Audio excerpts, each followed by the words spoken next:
Boštjan, pozdravljen.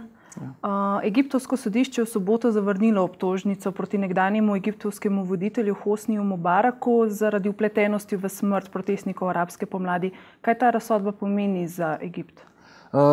Stvar je zelo preprosta. To je še ena izmed alinej v dokončnem koncu odkovane arabske pomladi oziroma revolucije v Egiptu, ki je bila njen, recimo, emocionalno-političen vrhunec. To je trajalo, vse skupaj traja že skoraj 4 leta. Mubarakova oprostitev niti približno ni presenečenje, nasprotno je konec sistematiziranega antiprocesa proti revoluciji, ki je doživel svoj epilog lansko poletje z vojaškim udarom, z veliko vrnitvijo egiptovske vojaške hunte generalov nazaj na čelo države, ki so ga taktično zapustili. Hkrati pa potem, ko so izbruhnili protesti po odstavitvi islamističnega predsednika iz vrst muslimanskih bratov Mohameda Mursija, sledili protesti na ulicah Kaira in tisto, kar jim je sledilo, je bil tako rekoč pogrom nad islamističnimi, pa ne samo islamističnimi protestniki, nad vsemi, ki niso provojaški. Ubitih je bilo več kot 1000 ljudi. Ponovile so se v resnici slike, ki smo jim bili priča konec januarja 2011 na Tahririju. Takrat je pod Mubarakovo roko, si upam trditi, in seveda generalov umrlo najmanj 800 ljudi. Ravno za ta zločin je bil Mubarak zdaj, ko bi rekel, oproščen. In s tem se Egipt vrača v nično točko, ki lahko po domače rečemo zabetonirana diktatura. Kakšen pomen ima ta sodba v okviru arabske pomladi? Kot rečeno, je še ena izmed alinej v koncu te arabske pomladi. Raje bi rekel arabskih vstaj, oziroma nekih revolucij, ki so v svojem tragičnem nadaljevanju doživele brutalne kontrarevolucije. Ne samo v Egiptu, lahko govorimo konec koncev tudi v Siriji, o tem, kako je se skupaj v Libiji šlo v popolnoma napačno smer, ampak da se vrne v Egipt. V Egiptu je bilo zelo hitro jasno, že v prvih recimo 10-11 dneh protestov, da je vojska zavzela, ves čas si govorim, aktivno-pasivno vlogo, da si pridobi na svojo stran ljudstvo. Pridobila si v bistvu samo s tem, da jih je navidezno zavarovala svojo prisotnostjo pred pro-Mubarakovimi nasilneži. V resnici pa so te pro-Mubarakovi nasilneži podtalno s pomočjo odkovane globoke države zgolj izsilili konflikt, da bi vojsko pokazali kot zaščitnika.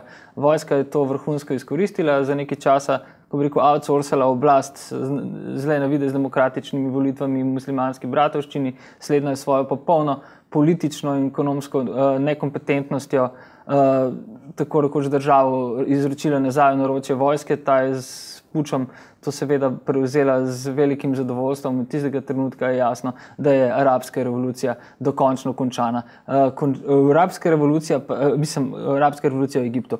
Ta pa je svoj začetek konca začela doživljati že, če se ne motim, 28. januarja v večernih urah 2011, ko je policijo tisto bolj nasilno na ulici, skupaj z nasilnimi plačanci režimskimi, zamenjala vojska. Ko se je policija odmaknila, policija, ki na ulici doživela v resnici brutalen poraz in prostor po ukazu, po ukazu vodja tedanje egiptovske obveščevalno-varnostne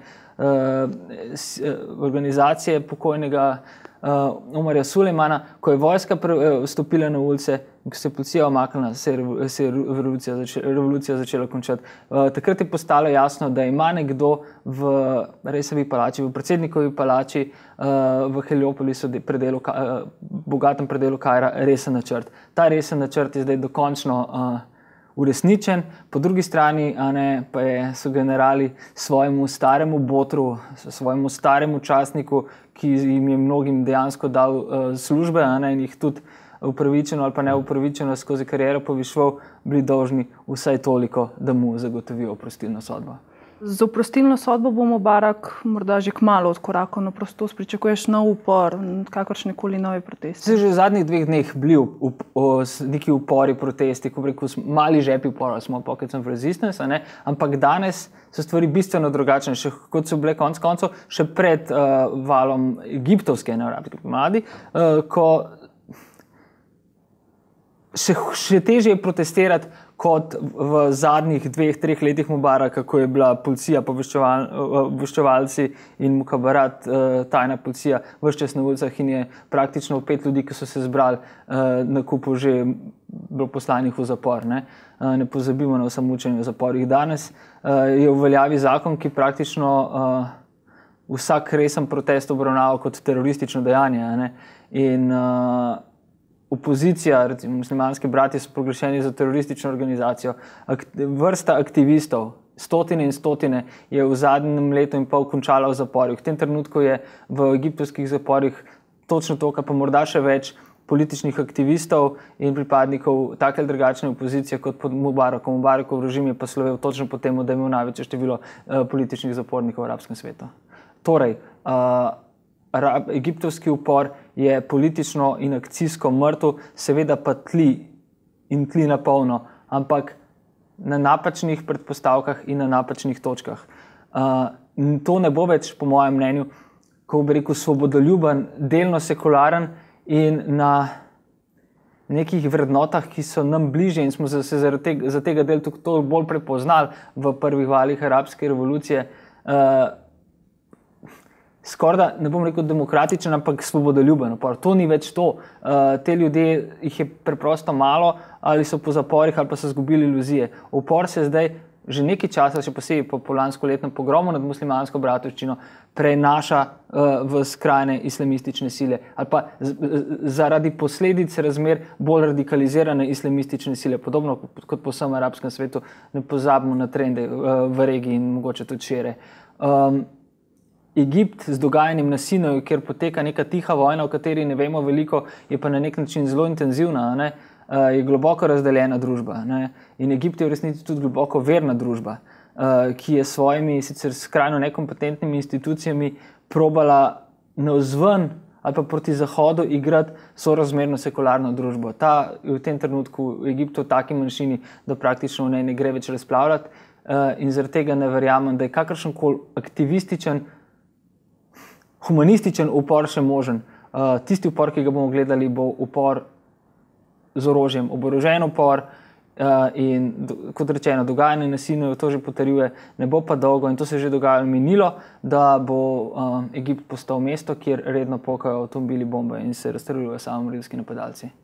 Pričakuješ, da bo kadarkoli odgovarjal za smrt protestnikov, ki so umrli leta 2011? Ne. Hvala za pogovor.